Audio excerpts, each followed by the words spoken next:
नमस्कार, ईटीवी भारत में आपका स्वागत है। मैं हूं विशाल सूर्यकांत। बच्चों से पूछिए तो कहेंगे कि जल्दी से बड़ा होना है, और बड़ों से पूछिए तो बड़ा अफसोस के साथ वो कहेंगे कि पुराना जो बचपन चला गया वो लौट कर कहाँ आता है।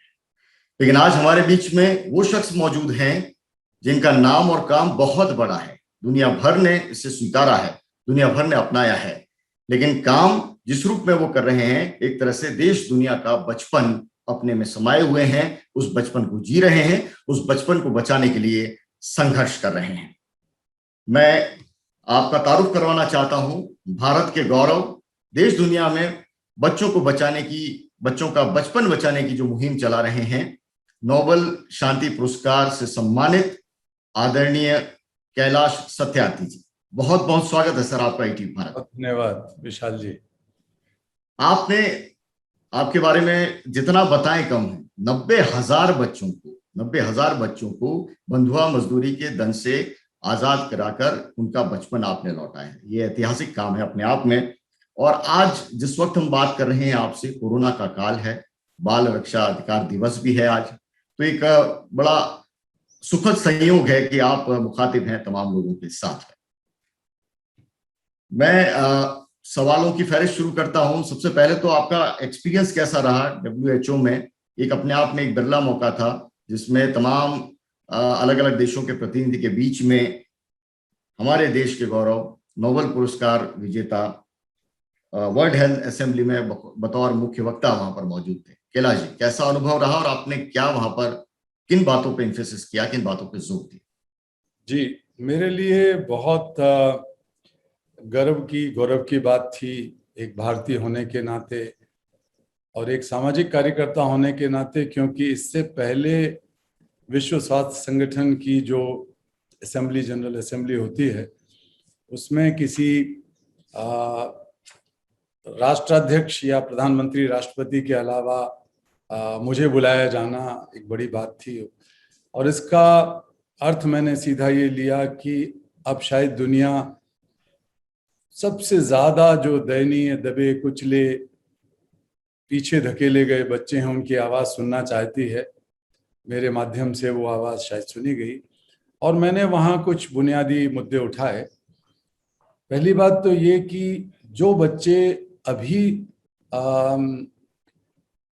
शिक्षा से वंचित हो गए हैं, कई करोड़ बच्चे अब स्कूल नहीं जा पाएंगे, करोड़ों बच्चे अभी भी स्कूलों से बाहर हैं, स्कूल बंद हैं चूंकि कई देशों में, और वही बच्चे स्वास्थ्य से भी वंचित रहते हैं।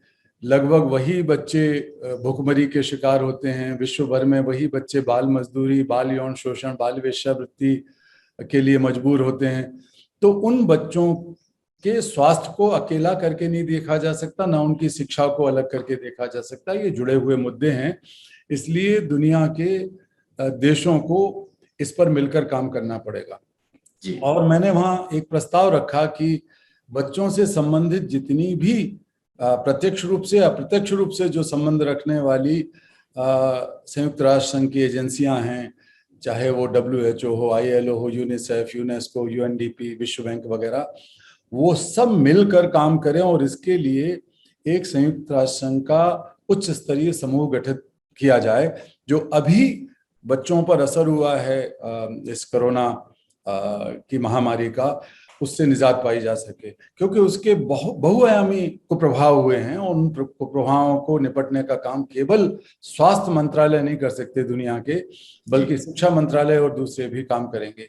दूसरा, हमने सभी स्वास्थ्य मंत्री हमारे उस दिन श्रोताओं में थे और सौभाग्य से मुझे ये बात कहने का मौका मिला कि हर देश में एक स्पेशल टास्क फोर्स बनाया जाए, एक बहुत ही कार्यबल, एक ऐसा समूह बनाया जाए जो बच्चों पर इसके असर को देखकर नजरअंदाज ना किया जा सके और उसके आधार पर सरकारें काम करें। इसमें एक्सपर्ट्स बुलाए जाएं अलग अलग विषय में, जो बच्चों के संरक्षण से, स्वास्थ्य से, शिक्षा से संबंध रखते हैं और जानकार हैं।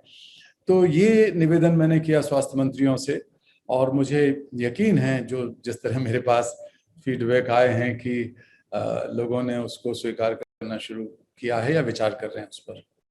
जी, कोरोना के वक्त में तो कई ऐसी योजनाएं हैं देश दुनिया के अंदर चली हैं, देशों ने एक दूसरे की मदद भी की है और वैश्विक जो संस्थाएं हैं उन्होंने भी पहल की है। लेकिन उसमें बच्चों का हिस्सा क्या, उसमें बच्चों के लिए क्या काम हो रहा है, क्या स्पेसिफिक बच्चों का उसके लिए बजट आवंटन होना चाहिए?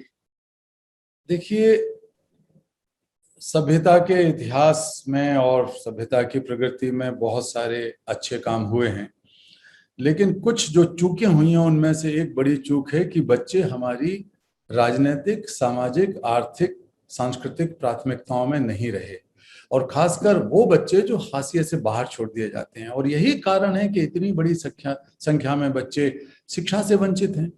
आप देखें कि एक तरफ हमने सालों पहले मंगल ग्रह में जाने का सोच लिया और मंगल ग्रह चले भी गए, प्लूटो में जाके फोटो ले आए, सब कई तरह की चीजों में आगे बढ़ चुके हैं। लेकिन इसके बावजूद भी करोड़ों बच्चे न केवल शिक्षा और स्वास्थ्य से वंचित हैं बल्कि गुलामी और बाल मजदूरी के शिकार हैं। तो ये इसलिए हुआ कि उनको उनका फेयर शेयर, यानी उनको जो न्यायपूर्ण भाग मिलना चाहिए था, विकास का लाभ उन्हें जो मिलना चाहिए था, वो शायद नहीं दिया गया। शिक्षा के बजट हों, स्वास्थ्य के बजट हों या और दूसरे उनके संरक्षण के बजट हों, दुनिया भर के देशों में वो प्राथमिकता में नहीं है। और यही कारण है कि ये हालत बनी हुई है। जो अंतर्राष्ट्रीय अनुदान है, जैसे ये जो कहा जाता है कि विकास के अनुदान है, ओवरसीज डेवलपमेंट असिस्टेंस, उसमें भी ये प्राथमिकता नहीं है, कानूनों में भी नहीं है। तो हम प्राथमिकता की बात तो हमेशा से करते रहे, लेकिन अभी हम कह रहे हैं कि उनको फेयर शेयर दीजिए, उनका सही सही भाग दीजिए। तो फेयर शेयर फॉर चिल्ड्रन हमने एक विचार जो रखा, उसके पीछे यही बात थी। मैंने पहल करके दुनिया भर के 80 नोबेल पुरस्कार विजेताओं, राष्ट्राध्यक्षों, भूतपूर्व राष्ट्राध्यक्षों को, संयुक्त राष्ट्र संघ के कई मुखियाओं को इकट्ठा किया और इसको लॉन्च किया, इस कैंपेन को पिछले साल मार्च के महीने में, और सितंबर में फिर एक और उसको आगे बढ़ा के एक कार्यक्रम किया गया। तो बार बार हम ये कहते रहे कि फेयर शेयर फॉर चिल्ड्रन मिलना चाहिए। और इस साल चूंकि संयुक्त राष्ट्र संघ का बाल मजदूरी उन्मूलन वर्ष है, तो fair share to end child labour हमने कैंपेन चला रखा है, जिसमें दुनिया भर के कई देशों के भूतपूर्व राष्ट्राध्यक्ष वगैरह, जो मजदूरों की यूनियनें हैं, जो कॉरपोरेट जगत के कई संगठन हैं, और शिक्षकों के संगठन हैं, विद्यार्थियों के, छात्रों के, नौजवानों के संगठन हैं, वो सब शामिल हुए हैं दुनिया भर से। और हम ये मांग कर रहे हैं क्योंकि ये न्यायपूर्ण बंटवारा, न्यायपूर्ण भाग उनको मिलना चाहिए। तो हम कह रहे हैं कि फेयर शेयर इन बजटरी एलोकेशंस, तो सरकारों के बजट में और अंतर्राष्ट्रीय अनुदान में उनको फेयर शेयर मिले बच्चों को। इसके अलावा फेयर शेयर इन पॉलिसीज, तो हमारी जो भी नीतियां बने सरकार की और अंतर्राष्ट्रीय नीतियां, उनमें ये बच्चे प्राथमिकता के आधार पर हों या कम से कम उनको उनका न्यायपूर्ण शेयर मिले। और तीसरा, fair share in social protection programmes. तो ये जो हमारी सामाजिक सुरक्षा के कार्यक्रम हैं, जैसे भारत में मनरेगा है और मिड डे मील है, कई बहुत अच्छे कार्यक्रम चल रहे हैं, बहुत दिनों से चल रहे हैं, और उसका प्रभाव भी हमने देखा है। तो जब ये इस तरह के कार्यक्रम बने जो नागरिकों की, समाज की भलाई के लिए या उनके भविष्य को सुरक्षित करने के विकास कार्यक्रम के हिस्से हों, उनमें बच्चों को स्थान मिलना चाहिए। ये बात हमने वहां रखी और अब बार बार हम रख रहे हैं। इसके पीछे ये मंतव्य है कि हम एक न्यायपूर्ण समाज बनाने के लिए बच्चों के साथ न्यायपूर्ण स्रोतों का और पॉलिसीज का बंटवारा करें। इसके बगैर ये संभव नहीं होगा, क्योंकि इतनी बड़ी संख्या में बच्चे इस महामारी के प्रत्यक्ष या अप्रत्यक्ष रूप से शिकार होने वाले हैं, हो गए हैं, कि सोच पाना मुश्किल है। तो अगर हम लोग एक बहुत बुनियादी परिवर्तन या एक बुनियादी मांग नहीं करते और उस दिशा में पहल नहीं करते, तो इसका खामियाजा शायद पीढ़ियों तक भुगतना पड़ेगा। वाकई इस मामले में सरकारें कितनी गंभीर होती हैं, आपने आवाज उठाई है, इसको देखना पड़ेगा, क्योंकि लगातार सरकार घोषणाएं कर रही हैं, बजट एलोकेशन की बात होती है, लेकिन कैसे उसका इम्प्लीमेंट होता है। कोरोना के काल में सत्यार्थी साहब, मैं आपसे पूछना चाहता हूँ, किस तरह से भारत के संदर्भ में अगर देखें, भारत के अंदर कोरोना ने जो असर दिखाया है, ये केवल एक मेडिकल इमरजेंसी का मामला नहीं है, ये हमारी एक सामाजिक जो हमारा ताना बाना है उससे भी जुड़ा हुआ है। कई परिवार उससे प्रभावित हुए हैं, बच्चे खास तौर से प्रभावित हुए हैं। चाइल्ड ट्रैफिकिंग, बाल मजदूरी, ये समस्याएं जो आप दशकों से इस पर काम कर रहे थे, मुझे लगता है कि अब नए सिरे से इसको फिर से उस पर जुड़ने की जरूरत है, उसको नए सिरे से देखने की जरूरत है। क्या इस समस्या को किस रूप में आप देखते हैं और क्या समाधान आप बताते हैं? विशाल जी, समस्या आपने बताई और सचमुच इतनी ही गंभीर समस्या है, और जितनी शिद्दत के साथ आप सोच रहे हैं और बोल रहे हैं, अगर दुनिया भर की सरकारें ये सोचने लगें और इस पर अमल करने लगें तो हम बहुत बड़ी राहत की सांस ले पाएंगे पूरी संसार की, पूरी मानवता की दृष्टि से। भारत में भी बहुत बुरा असर हुआ है। आप देखें कि अभी करोड़ों बच्चे स्कूल के अंदर नहीं जा पा रहे हैं। बहुत सारे बच्चे मध्याह्न भोजन के ऊपर आधारित थे, तो मध्याह्न भोजन उन्हें नहीं मिला। कहीं कहीं शुरू हुई हैं ये चीज़ें, लेकिन इतनी व्यवस्थित नहीं हो पाई वो कि बच्चे को, हर एक बच्चे को जो मध्याह्न भोजन प्राप्त करता था और जिसकी वजह से उसको रुचि भी थी स्कूल में आने में भी और उसका पोषण भी होता था, वो नहीं मिल पाना बहुत बड़ी चिंता का विषय है। फिर जो स्कूल जाने वाले बच्चे थे उनमें से बहुत सारे निर्धनों के बच्चे हैं, बड़ी संख्या में बच्चे हैं, उनको वो सुविधाएं नहीं हैं जो बाकी बच्चों की थी। उनके पास कंप्यूटर नहीं है या लैपटॉप या इस तरह की चीज़ें, फ़ोन भी नहीं है, तो वो भी एक बड़ी भारी विडंबना हो गई। फिर अभी कई बच्चे जिनके माता पिता या माँ या पिता में से कोई एक स्वर्गवासी हो गया कोरोना महामारी की वजह से, तो उनका सही सही आकलन होना कि वो कितने ऐसे बच्चे हैं।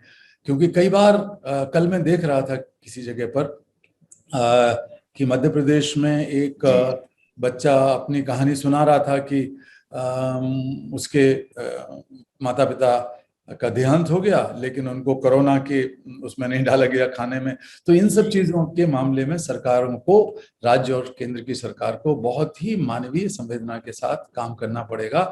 और अगर इसमें 1000-2000 बच्चे मान लीजिए उनके माता पिता कोरोना महामारी से नहीं, किसी और कारण से भी मरे हों, मान लिया जाए थोड़ी देर के लिए, तो भी हमारा राष्ट्र इतना महान है कि अगर हम अपने बच्चों को गले लगाएंगे तो सरकार के साथ साथ समाज के दानदाता लोग, सामाजिक संगठन, धार्मिक संगठन इसमें काम करेंगे और मदद करेंगे सरकार की।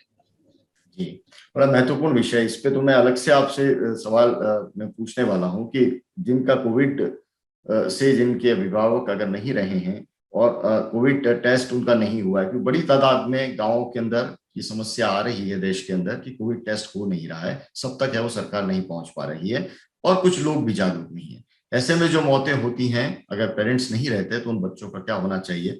वाकई बहुत व्यापक रूप से इसको देखने की जरूरत है और आपने उस पर रोशनी डाली है।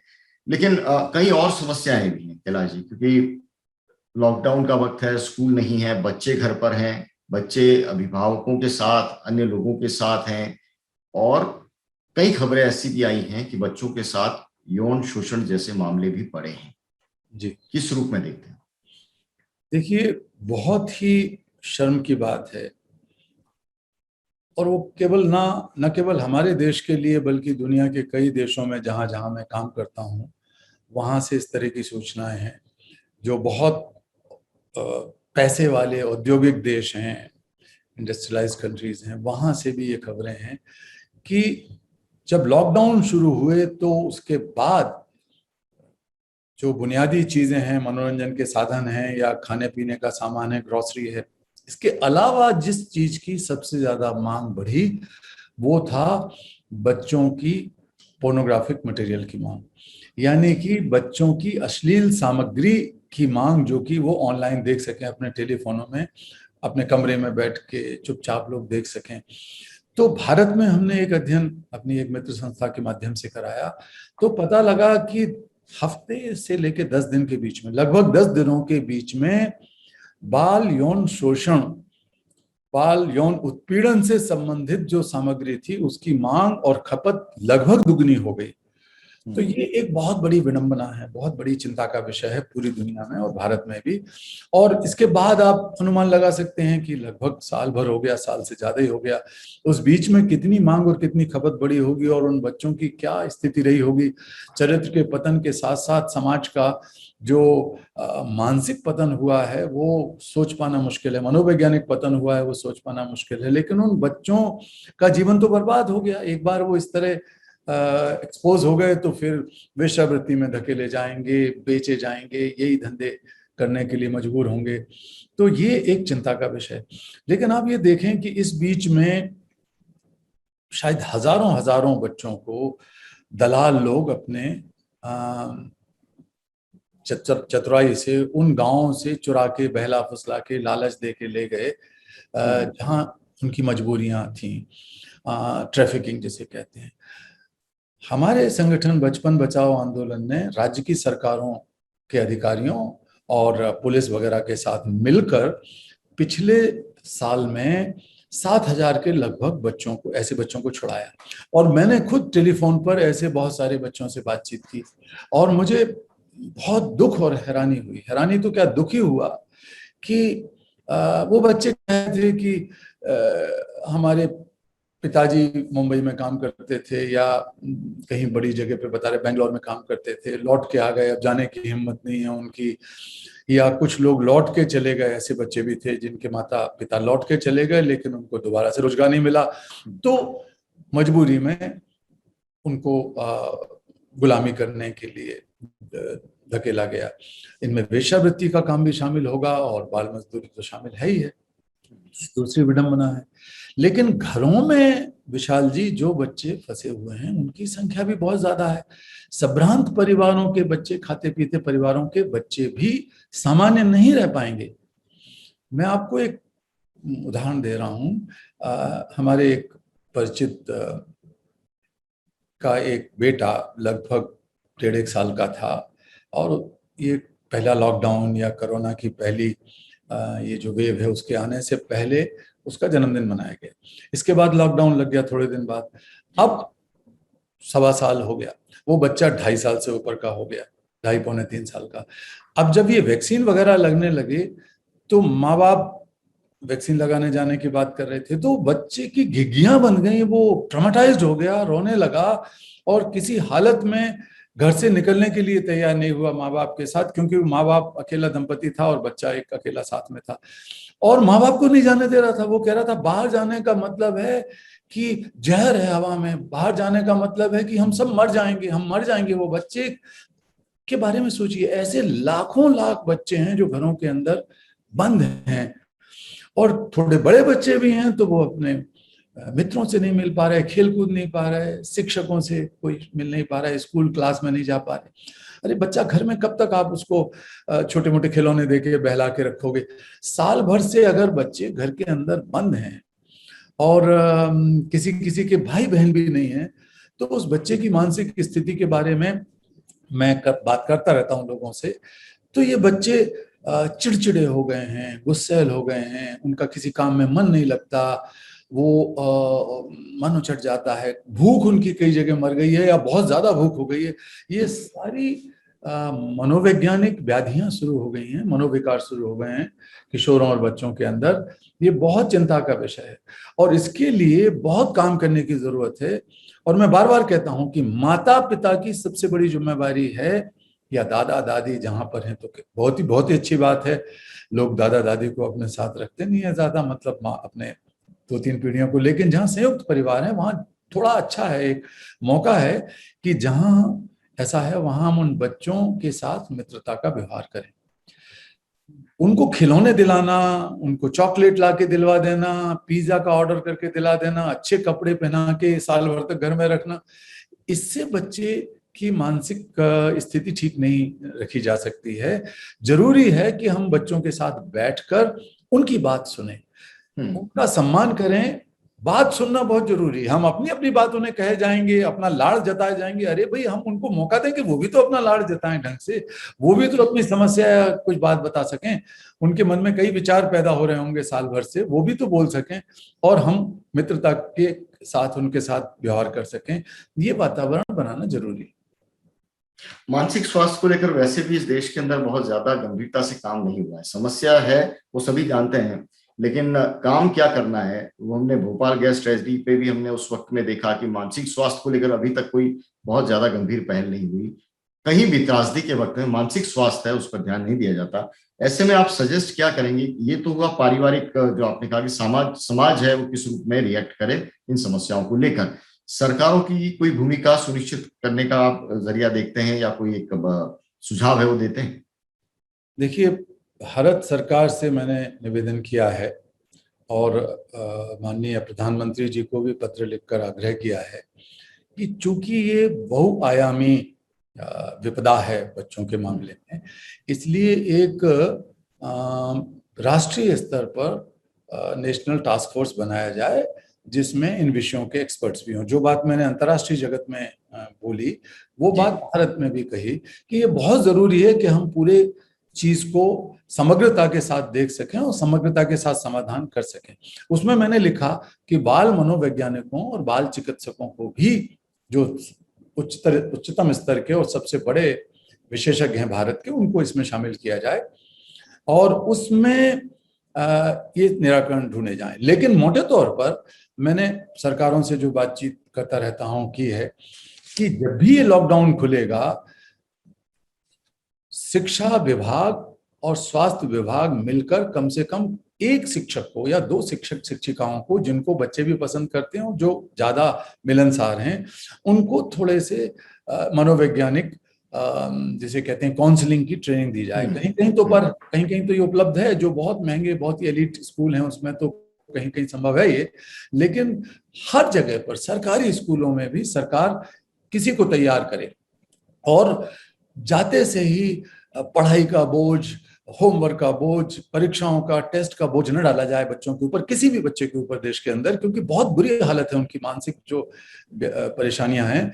तो बहुत ही मित्रता पूर्वक ये किया जाए धीरे धीरे करके, लेकिन जरूर किसी ना किसी या तो ट्रेंड हमारे पास है नहीं है, दुर्भाग्य से हमारे पास बाल मनोविज्ञानी बहुत कम है। जो आपने कहा मानसिक स्वास्थ्य पर तो वैसे बड़ों के मामले में भी ध्यान नहीं होता। फिर एक और मुसीबत ये कि हमारे यहाँ उसको एक सोशल टैबू माना जाता है, एक शर्म की बात मानी जाती है, बताते नहीं हैं लोग या समझते हैं कि हमें पागल मान लिया जाता है जब कोई मानसिक स्वास्थ्य की बात चलती है। तो बच्चों के मामले में हमें बाल मनोचिकित्सकों को या बाल मनोवैज्ञानिकों को ट्रेन करके तैयार करके रखना चाहिए, नहीं तो इसके बहुत ही दूरगामी दुष्परिणाम निकलेंगे। जी बिल्कुल, आपने सही फरमाया। और ये लॉकडाउन है और ये जिस तरह से पूरा दौर चल रहा है, मुझे लगता है कि 2 साल तक बच्चे हैं वो स्कूल से दूर रहेंगे। लेकिन इसके बावजूद इस समस्या के अंदर 2 पहलू निकलते हैं। एक तो वो बच्चे, उनकी समस्या जो घरों में है और ऑनलाइन क्लासेस हैं वो झेल रहे हैं, लगातार पढ़ाई का बोझ है अभी से वो झेल रहे हैं उस रूप में स्कूल जाने से पहले ही। और एक सिरा वो है जो ऑनलाइन क्लासेस हैं वो अटेंड ही नहीं कर पा रहा है, और बड़ी आबादी है इस पूरे देश के अंदर। इन दोनों पहलुओं को शिक्षा की नजर से आपके जरिए समझना चाहते हैं।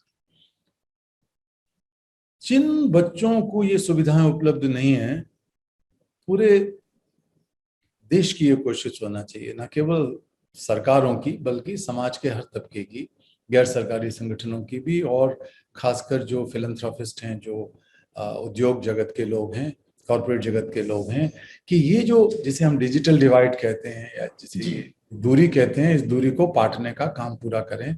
ये बहुत बहुत जरूरी है। धर्मगुरु, धार्मिक संस्थाएं भी ये काम कर सकती हैं अगर वो चाहें तो। अपने भक्तों से, अपने जो उनके यहाँ लोग हैं उनसे मोबाइल फोन, पुराने मोबाइल फोन मांग लें, इकट्ठा कर लें और वो मोबाइल फोन को चार्ज करवा के और उन बच्चों को दे दिया जाए ताकि वो देख सकें उसको। सरकार की जिम्मेवारी है कि वो इंटरनेट की मुफ्त सुविधा उन बच्चों को मुहैया कराए।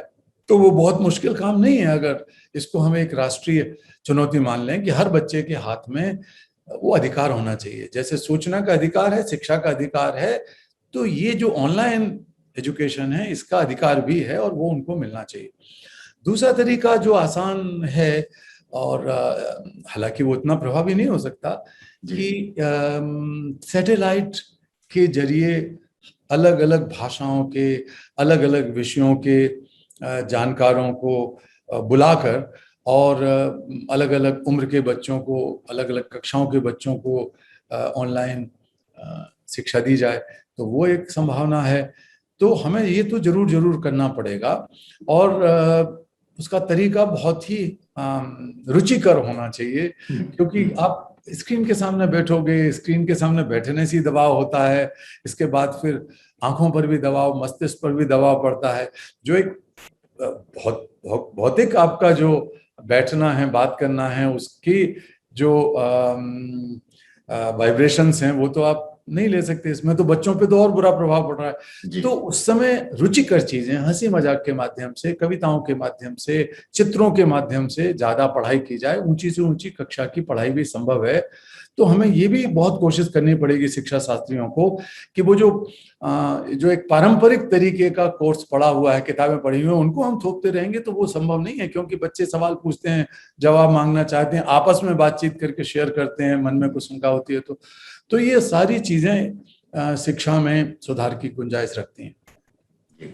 राजीव, बड़ी समस्या जिस तरह से कोरोना के इस दौर में हम लोग हैं, ये कहा जा रहा है कि तीसरा चरण होगा, उसका सबसे बुरा असर हमारे नई पीढ़ी पर, नए बच्चों पर पड़ेगा, जिस रूप में कोरोना अपना आकार अगर दिखाता है तीसरे चरण में। तो ऐसे में उन बच्चों को स्वास्थ्य की गारंटी कैसे मिले? बच्चों पर असर पड़ेगा तो उनका कैसे इलाज होगा? ये जब मैं सवाल पूछ रहा हूं, मेरे जहन में गांव के अंदर बैठा हुआ वो बच्चा है जिनके परिवार को स्वास्थ्य सुविधा उस रूप में उपलब्ध नहीं है, और ऐसे में उन बच्चों को कैसे प्रोटेक्ट करेंगे, इसको लेकर आप क्या सजेशन है वो देना चाहेंगे सरकार? विशाल जी, ये अचानक आई हुई आपदा थी, इसलिए पहले हमारी तैयारी नहीं थी। दूसरी लहर में और ज्यादा तैयारी की गुंजाइश थी, इसको कोई अस्वीकार नहीं करेगा। लेकिन जो तीसरी लहर की बात है, इसके लिए हमें बहुत ही ज्यादा ईमानदारी के साथ, बहुत ही ज्यादा सत्यनिष्ठा के साथ, जो भी यथार्थ है उसको स्वीकार करते हुए सबको तैयारी में जुटना पड़ेगा, एक राष्ट्रीय स्तर पर, एक राष्ट्र के नाते, एक भारत के नाते, कि उन बच्चों के स्वास्थ्य को कैसे बचाया जाए।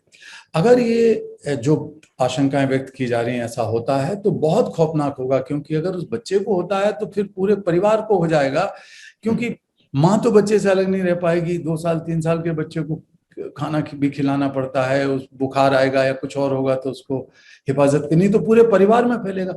अच्छा, हम ये भी जानते हैं कि इस साल के अंत तक तो अगर सभी का टीकाकरण हो जाए तो बहुत बड़ी बात है, जो कि इच्छा व्यक्त की जा रही है, एक गुड इंटेंट है, लेकिन बहुत चुनौती है इस काम के लिए, वयस्कों के लिए। लेकिन हम साथ साथ कह रहे हैं कि हर संभव प्रयास किया जाए कि हम बच्चों की वैक्सीन अपने देश में तैयार करें, भारत बायोटेक है और दूसरे हैं कंपनियां, प्राइवेट कंपनियां तैयार करें, और बहुत बड़े स्केल पर बच्चों का वैक्सीनेशन हो। भारत ने साबित किया है कि हम पोलियो ड्रॉप देकर उस महामारी को खत्म कर, उस बुराई को खत्म कर सकते हैं, उस बीमारी को खत्म कर सकते हैं, जो एक बहुत अभिशाप की तरह हमारे बच्चों के साथ लगी हुई थी। तो हम ये क्यों नहीं कर सकते? ये भी कर सकते हैं। वही भारत है, वही भारतीय हैं। हम लोग इच्छा शक्ति के साथ, प्राथमिकता के साथ हमारे बच्चों को टीकाकरण करवाएं पहले तो। चूंकि हम सब लोग देख रहे हैं कि स्वास्थ्य के तंत्र को मजबूत बनाना जरूरी है और ज्यादा संसाधन उसमें लगाने पड़ेंगे, ज्यादा एक जिम्मेवारी के साथ सबको जुटना पड़ेगा। तो इसी नाते मैंने सरकार से मांग की है, माननीय प्रधानमंत्री जी को पत्र लिखकर मांग की है, और इसके साथ साथ देश के प्रत्येक सांसद को मैंने पत्र लिखा है पिछले 2 दिनों में, और बहुतों के जवाब भी आने लगे हैं। और मांग ये है कि स्वास्थ्य को संवैधानिक अधिकार का दर्जा दिया जाए। शिक्षा पहले संवैधानिक अधिकार का दर्जा नहीं थी। मेरे जैसे कुछ सिरफिरे लोगों ने सोचा कि हम संविधान में संशोधन कराकर ही दम लेंगे, और धन्यवाद है आदरणीय तत्कालीन प्रधानमंत्री अटल बिहारी वाजपेयी जी का, और अपोजिशन की लीडर सोनिया गांधी जी थी उनका भी, कि सभी लोगों ने मिलकर संविधान में संशोधन करके शिक्षा को मौलिक अधिकार बनाया, बाद में कानून बना, और उसका परिणाम बहुत अच्छा हमें देखने को मिल रहा है। जितनी प्रगति पिछले 10-15 सालों में हो गई है मौलिक अधिकार बनने के बाद शिक्षा के क्षेत्र में, वो पहले नहीं हो रही थी। इसी तरह अगर स्वास्थ्य को हम लोग मौलिक अधिकार बनाते हैं अपने देश में, तो पूरे के पूरे स्वास्थ्य तंत्र को मजबूत किया जा सकता है। और लोगों में जो निराशा सी छा रही है, बहुत डर छा रहा है, अनिश्चित चित्त छा रही है, भय लग रहा है, इस सबसे निजात पाके एक बहुत बड़ी सकारात्मक पहल हो पाएगी, जहां लोग भरोसा करेंगे कि ये स्वास्थ्य मेरा मौलिक अधिकार है। और अभी हमने देखा है कि कहीं कहीं पर बहुत कुछ लोगों ने इस मौके का बहुत फायदा उठाया गलत तरीके से, और अस्पतालों में बेड बहुत महंगी कीमतों पर दिए गए, या ये जो वेंटिलेटर्स वगैरह हैं, वो तो उसमें तो इतनी लुटाई हुई कि लाखों लाखों के बिल बन गए लोगों के। ऑक्सीजन का पैसा अलग से, दवाई का अलग से, डॉक्टर का अलग से, इतनी लूट हुई है कई जगह पर। एक तरफ तो डॉक्टर लोग अपने जीवन का बलिदान करके रोगियों को बचा रहे थे, और दूसरी तरफ कुछ लुटेरे लूटने में भी लगे थे। तो अगर ये मौलिक अधिकार बनता है तो हम इससे निजात पाएंगे, और जो जन स्वास्थ्य का जो पूरा का पूरा ढांचा है देश का, वो सबके लिए और मजबूत हो पाएगा। दूसरी बात मैं कह रहा हूं कि ये जो जितने भी ग्रामीण स्वास्थ्य केंद्र हैं, ये तो कई तो बिल्कुल खराब पड़े हैं, कहीं भैंसें गोबर कर रही हैं, कहीं कुछ और काम हो रहा है, दुकान चला रखी है किसी ने, बच्चे ताश खेल रहे हैं, बड़े बूढ़े लोग ताश खेल रहे हैं बैठकर, ये सब हम देखते हैं चित्र। लेकिन हमें सभी लोगों को, खासकर ग्रामवासियों को, ये करना चाहिए कि गांव का स्कूल या गांव का स्वास्थ्य केंद्र या गांव पंचायत के भवन को साफ सुथरा करके कम से कम एक बड़ा हॉल बच्चों के लिए अभी से सुरक्षित रखा जाए। उसमें ऑक्सीजन जरूर हो, उसमें वो दवाइयां हों जो जरूरी हैं, बुनियादी दवाइयां।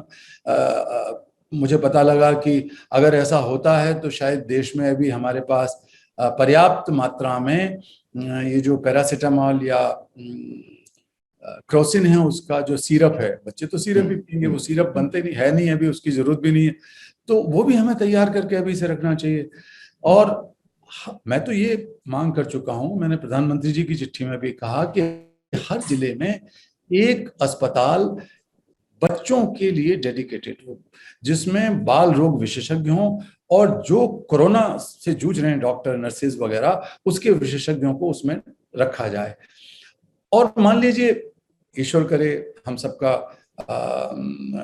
अगर प्रयास रहे तो तीसरी लहर आई ना, या आए तो बहुत कम तीव्रता की आए, तब भी अगर एक जिले में बच्चों के लिए एक समर्पित अस्पताल होगा तो हमारा जो स्वास्थ्य तंत्र है वो मजबूत होगा। समाज में भी भरोसा जागेगा कि हमारे बच्चों को हम एक जगह ले जा सकते हैं, सरकारी अस्पताल में, जहां मुफ्त में अच्छा इलाज मिल सकता है, अच्छे डॉक्टर वहां बैठते हैं। तो एक डेडिकेटेड अस्पताल हर जिले में बच्चों के लिए बने, जिसमें पर्याप्त मात्रा में बेड और ऑक्सीजन की सारी सुविधाएं हों। हमने ये भी कोशिश शुरू की है अभी, हमने आगे बढ़ के, और सरकारों से भी कहा है, सरकारें जरूर उसको करना शुरू करेंगी। जैसे कि जब हमने ये बच्चे अनाथ होना शुरू हुए तो एक पहल की, और मुझे अच्छा लगा कि 20 से अधिक राज्य सरकारों ने और केंद्र सरकार ने भी आगे बढ़ के बहुत सारी घोषणाएं की हैं। लेकिन जब कुछ महीने पहले, 1.5-2 महीने पहले हमको ये पता लगा कि कुछ बच्चे अनाथ होते जा रहे हैं, हमारे ही जो गांव में हम काम करते हैं वहां से पता लगा, और उनके लिए कोई देखभाल करने वाला नहीं है, या बहुत बुरी हालत है, तो ये मुद्दा उठाने का एक लाभ हुआ। इसी तरह हम ये कह रहे हैं कि ये जो बाल संरक्षण गृह हैं, जो चाइल्ड केयर इंस्टीट्यूशंस हैं, हजारों की संख्या में है भारत में, तो सरकारी जो हैं उनमें, गैर सरकारी हो, दोनों ही हो, उनमें ये सुविधाएं होनी चाहिए कि एक स्पेशल वार्ड हो जो कि बच्चों को अगर कोरोना होता है तो उनको वहां रखा जा सके। आइसोलेशन वार्ड के साथ साथ उनके उपचार का वहां भी काम किया जा सके, और उसमें भी वो सारी सुविधाएं हो ऑक्सीजन की, और ट्रेंड लोगों की अभी से उनकी ट्रेनिंग कराई जाए, वहां के कर्मचारियों की। और इस दिशा में हमारे फाउंडेशन ने, कैलाश सत्यार्थी चिल्ड्रन फाउंडेशन ने पहल की है, और धीरे धीरे करके हम बता पाएंगे कि बड़ी भारी संख्या में हम ये पूरा का पूरा सामान और ट्रेनिंग उपलब्ध करवा पाएंगे वहाँ के लोगों के लिए।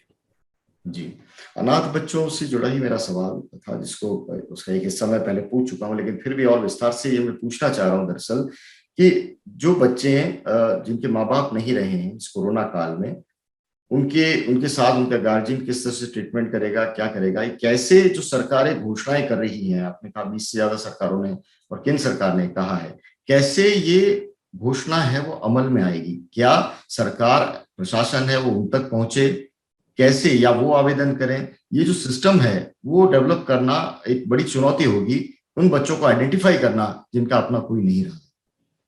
देखिए, मुझे विशाल जी ये कहते हुए कोई संकोच नहीं है, और मैं क्षमा भी नहीं मांगूंगा कि सरकारी तंत्र जो है, जो सरकारी कर्मचारी हैं, चाहे वो गांव के स्तर पर हों, चाहे वो स्थानीय तालुके के या ब्लॉक के, शहर के स्तर पर हों, जिले के स्तर पर हों, उसमें बहुत कम लोग ऐसे हैं जो सही मायनों में करुणा के साथ, संवेदना के साथ, मुस्तैदी के साथ उन बच्चों को अपना मानकर उनकी मदद करते हैं, जो बाल कल्याण से संबंधित हैं या बच्चों की और चीजों से संबंधित हैं।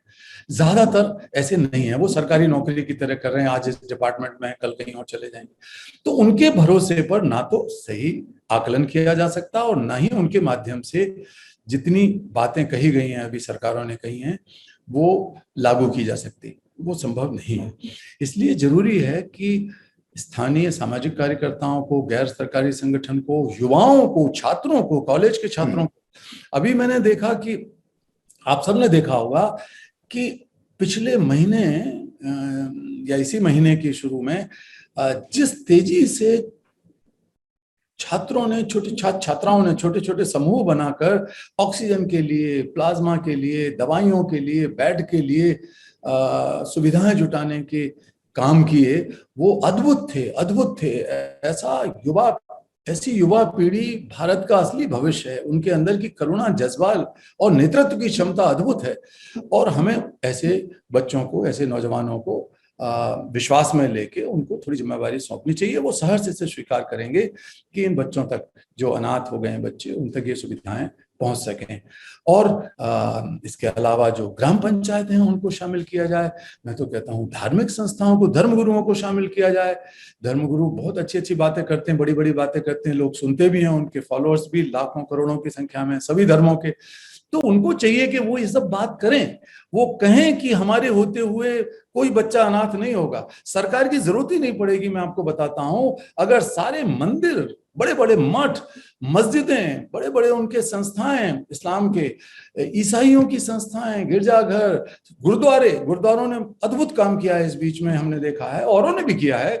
तो गुरुद्वारे और सभी जैनियों के, बौद्धों के जो मठ हैं, संस्थाएं, वो कहती हैं कि हमारे इलाके में अगर जो भी बच्चा अनाथ होगा उसके रखरखाव की जिम्मेवारी हम लेंगे। हमारे स्कूल, हमारे जो छात्रावास हैं, उसमें हम उनको रखेंगे। तो ये समस्या बहुत बड़ी समस्या नहीं रहेगी। ये सरकार के साथ साथ में समाज के जिम्मेवार लोगों से और संस्थाओं से भी अपील करना चाहता हूँ। जी, एक महत्वपूर्ण सवाल मैं कैलाश जी पूछना चाहता हूँ कि बाल श्रम को लेकर देश में कानून है, लगातार बचपन बचाओ के जरिए आप काम लगातार कर रहे हैं, लेकिन इस कोरोना के बाद में वाकई जिस तरह से अर्थव्यवस्था हर आदमी की, हर व्यक्ति की, घर घर परिवार की बिगड़ी है, एक बार फिर एक नई फौज है बच्चों की, वो आपको नजर आएगी। उनकी मजबूरी कहिए या जो कहिए, और जो लोग ये कहते हैं कि बचपन बचाओ की बात तो सही है, लेकिन घर को चलाना भी जरूरी है, उन बच्चों का कमाना भी जरूरी है। तो ये इस चुनौती को किस रूप में देखते हैं, और इसका जो व्यवहारिक पक्ष है वो आपको उसको किस नजर से आप देखते हैं? देखिए, अगर थोड़े से व्यापक तौर पर देखा जाए इसे, तो पिछले साल, आपका सवाल का जवाब देने से पहले मैं ये बताता हूं कि पिछले साल $8 ट्रिलियन, कई हजारों अरब रुपया हो गया होगा, लाखों अरब रुपया हो गया, $8 ट्रिलियन का पैसा तय किया गया कि कोरोना से निजात कैसे पाई जाए, खासकर जो आर्थिक पक्ष है उससे।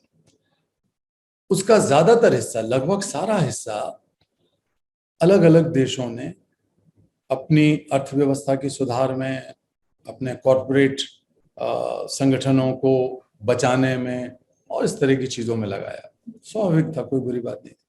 लेकिन शर्म की बात यह है कि उसमें से केवल 0.13% पैसा दुनिया के निर्धन बच्चों और उनके माता पिताओं के मद में संयुक्त राष्ट्र संघ की संस्थाओं के माध्यम से भेजा गया।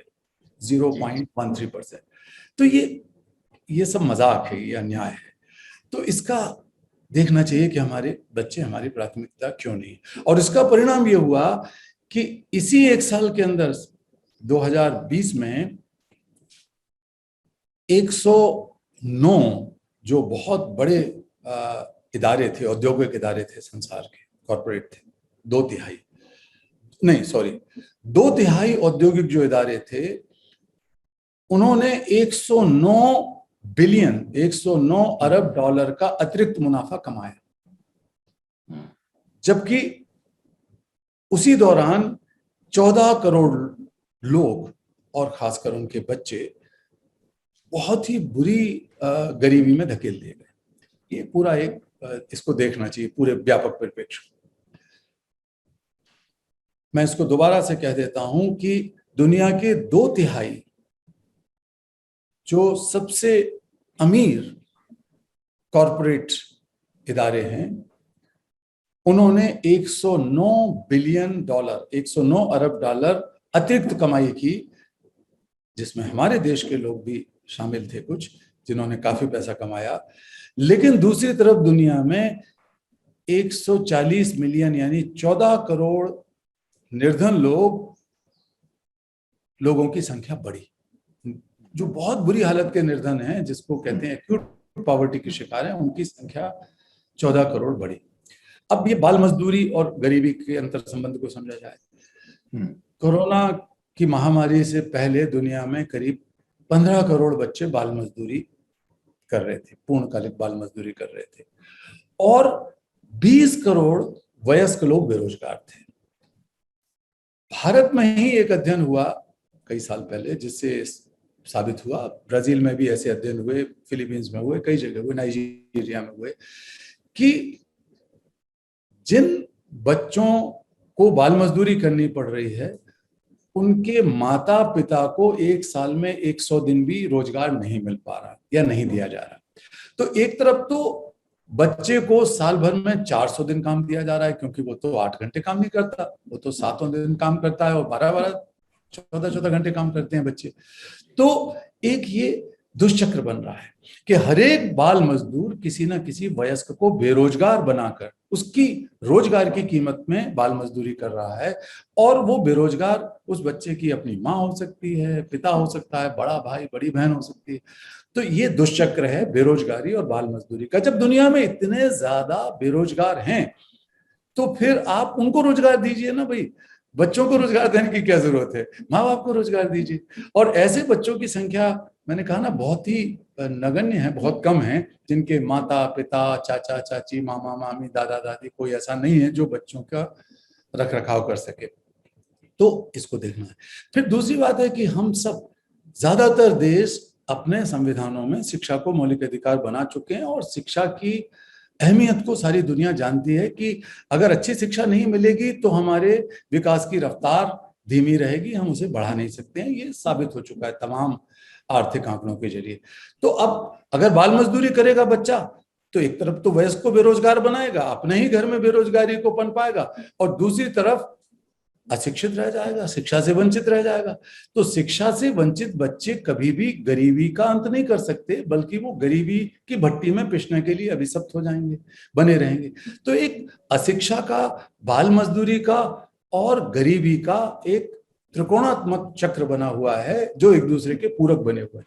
तो हमें ये समझना चाहिए, अगर हम सही मायनों में भारत में शिक्षा के अधिकार के कानून को लागू करें ईमानदारी के साथ, सभी लोग, अकेली सरकार नहीं, समाज के लोग भी मिलकर, और अगर हम बाल मजदूरी के खिलाफ जो बहुत ही बढ़िया कानून इसी सरकार के पिछले समय के दौरान बना है, पिछले काल में बनाया गया है, उस कानून को अगर ईमानदारी से लागू करें तो हम इस समस्या पे निजात पा सकते हैं।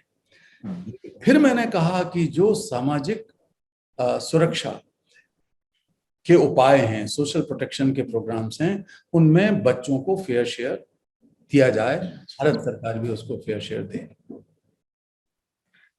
जी, मुझे बताया कि आप अलवर में हैं अभी, तो क्या वहां पे आपकी गतिविधियां चल रही है, जरा उसके बारे अलवर में तो नहीं बात है, करें। ये अलवर की सीमा पर है, जयपुर जिला है, जयपुर ग्रामीण। अच्छा, जी और जी। ये हमारा जो बाल आश्रम है, जिसकी स्थापना हमने 1996-97 में की थी, यहाँ पर हम हैं इस समय।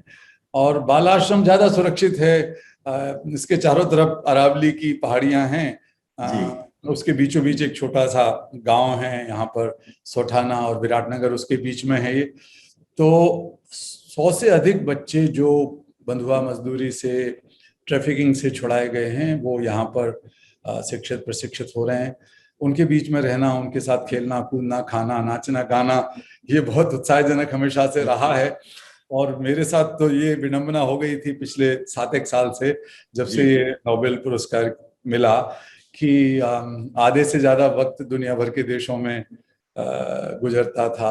भले ही मैं 1 दिन के लिए 2 दिन के लिए ही जाता हूँ किसी देश में, उससे ज्यादा रहता नहीं हूँ अधिकांश मामलों में, लेकिन तब भी बहुत बहुत जिम्मेवारियां बढ़ गई हैं। तो यहाँ आना और बच्चों के साथ रह के अपनी बैटरी को चार्ज करना या रिचार्ज करना नहीं हो पाता ये था। दरअसल सवाल मैं उस अलग शक्ल में पूछ लूं कि आप देश दुनिया में बचपन बचाओ अभियान चला रहे हैं, आप अपना खुद का बचपन है वो किस तरह से महफूज रख रहे हैं, कैसे उस अपने अंदर का जो बच्चा है कैसे उसको बाहर लाने की कोशिश करते हैं? कोशिश करनी नहीं पड़ती मुझे, मैं तो सच्ची कह रहा हूँ विशाल जी कि बड़ी मुश्किल से अपने आपको संभाल के आपसे बात कर रहा हूँ, क्योंकि अनिल जी ने कहा, सबने कहा कि भाई हम जानते हैं कि आप बहुत वरिष्ठ पत्रकार हैं, तो बहुत सोच समझ के बोलना है, नहीं तो मैं अपना हंसी मजाक करता रहता। हालांकि इतनी चिंता है, इतनी परेशानियां हैं, लेकिन तब भी बच्चे के साथ ये होता है कि थोड़ी देर में रो देता है, थोड़ी देर में हंस देता है। और मैं कभी भी बचपन को उम्र के साथ नहीं जोड़ता। मैं ये मानता हूं कि बचपन का अर्थ है सच्चाई, ईमानदारी, पारदर्शिता, दूसरों को क्षमा कर देने का साहस, नई नई बात सीखने की प्रवृत्ति, ये सब चीजें बचपन है। और अगर कोई व्यक्ति समाज में कोई भी भलाई कर पा रहा है सही मायनों में, बिना किसी अहंकार के, बिना किसी स्वार्थ के कुछ भलाई कर पा रहा है समाज की, मानवता की, तो वो इसलिए नहीं कर पा रहा है कि उसके पास संसाधन है, पैसा है, पद है, ये है वो है। वो इसलिए कर पा रहा है कि उसके अंदर एक मासूम सा बच्चा अभी भी जिंदा है, वही उससे अच्छे काम कराता है। हम बड़े होने के साथ साथ तो उन सारी अच्छाइयों को भूल जाते हैं, हमें तो इतना नकली बना दिया जाता है कि हम असली बात को भूल जाते हैं। तो मैं तो रोज कुछ ना कुछ खेलता हूँ, कभी कैरम खेल रहा हूँ, तो कभी नाच रहा हूँ, गा रहा हूँ, बच्चों के साथ बैडमिंटन खेल लेता हूँ, और हंसी मजाक करता हूँ। तो ये सब चीजें दिन भर चलती रहती हैं। इसके अलावा जो इस वेबिनार्स वगैरह हैं, ये बड़ों के काम है, ये भी करने पड़ते हैं। तो बड़ों के काम तो मैं सच्ची बताऊं मजबूरी में करता हूँ। मेरा बस चले तो मैं हर जगह जब भी जाता हूँ किसी देश में, मैं तो मेरी कोशिश होती है कि कुछ ना कुछ वक्त, अगर मेरी राष्ट्राध्यक्षों के साथ भी अक्सर ही हर देश में बातचीत होती है, मीटिंग होती है, तो जरूर उन लोगों से कहता हूँ, आयोजकों से, कि मुझे बच्चों के बीच में ले चलो, किसी स्लम में या किसी और जगह पर जहाँ बच्चे हों, तो मैं उनसे सीखूंगा। बच्चों को सिखाना शायद हम बहुत बड़ा पाप का काम करते हैं जब हम सिखाते हैं कि तुम हिंदू हो, मुसलमान हो, ईसाई हो, तुम पाकिस्तानी हो, भारतीय हो, ये है वो है। ये विडंबना है कि ये सब चीजें हमने बनाई हैं, वयस्क बुद्धिमान लोगों ने बनाई हैं, शक्तिशाली लोगों ने बनाई हैं, और उसकी हिफाजत करने में ही पूरी दुनिया के सारे संसाधन लग रहे हैं कि हमने जो बनाया उसको हम हिफाजत करें। हम कहते हैं बच्चों ने तो कुछ नहीं बनाया, बच्चों ने युद्ध नहीं किया, बच्चे महामारी लेके नहीं आए, ये बच्चों ने कोई ऐसा पाप नहीं किया जिसकी सजा उन्हें भुगतनी पड़ती है, चाहे वो प्राकृतिक आपदाएं हों, चाहे वो मानव निर्मित त्रासदियां हों। हम करते हैं बड़े लोग, और बच्चे उसको भुगतते हैं। इसको बदलना चाहिए। जितनी शिद्दत के साथ, जितनी ऊर्जा के साथ, जितने परिश्रम के साथ हम अपने भीतर के बच्चे को जिंदा रख पाएंगे, हम दुनिया को बढ़िया दुनिया बना पाएंगे। और मैं कई बार कहता हूँ कि दुनिया को बच्चों की आंखों से देखो, बहुत खूबसूरत है। और अगर बच्चों के दिल से प्रयास करेंगे तो कोई ऐसी समस्या नहीं है जिसका समाधान हम लोग न ढूंढ सकें। लेकिन इसके लिए अपने बच्चे को मजबूत, स्वस्थ, सक्रिय बना के रखना पड़ेगा। जब आपके बारे में पढ़ रहा था तो पढ़ते पढ़ते 4 पंक्तियां मैंने लिखी, तो मुझे लगता है कि कार्यक्रम का समापन है उन पंक्तियों के साथ कर दें कि मासूम चेहरे हैं तो कातर निगाहें क्यों रहे, बचपन है बचपन पर तो सिर्फ हक है हमारा, तो जुल्म सितम क्यों सहें, आपकी दुनिया का भविष्य है हम, सहेजे हमें ये हमारा बचपन कहे, सहेजे हमें हमारा बचपन कहे। बहुत सुंदर, बहुत सुंदर। वो निदा फाजली साहब ने कहा है ना कि जी जी, घर से मस्जिद बहुत दूर है, चलो यूं कर लें, घर से मस्जिद बहुत दूर है, चलो यूं कर लें, किसी रोते हुए बच्चे को हंसाया जाए। क्या बात है सर, क्या बात है। बहुत बहुत शुक्रिया कैलाश जी, आपने वक्त निकाला। वाकई ये वक्त बहुत चुनौतीपूर्ण है और आप जैसे जो सोशल लीडर्स हैं उनकी भूमिका बहुत महत्वपूर्ण हो जाती है, तो आपका वक्त है वो कितना कीमती है वो समझना आसान है। लेकिन फिर भी आपने ईटीवी के तमाम दर्शकों के लिए ये वक्त निकाला। ईटीवी लगातार अभियान चलाता रहा है, जो अपने डिजिटल डिवाइड की बात की, पूरे पूरे भारत के अंदर हमने ये पूरा अभियान चलाया था ईटीवी भारत की ओर से। बहुत बहुत शुक्रिया, आप हमारे साथ में जुड़े और लगातार बच्चों की आवाज आप बनते रहे हैं, दर्शकों से आगे भी बनते रहिएगा, क्योंकि आपके अंदर तमाम जो बच्चे हैं वो उम्मीद देखते हैं, तमाम देश के लोग हैं वो बड़ी उम्मीद देखते हैं। बहुत बहुत शुक्रिया ईटीवी के साथ में जुड़ने के लिए सर।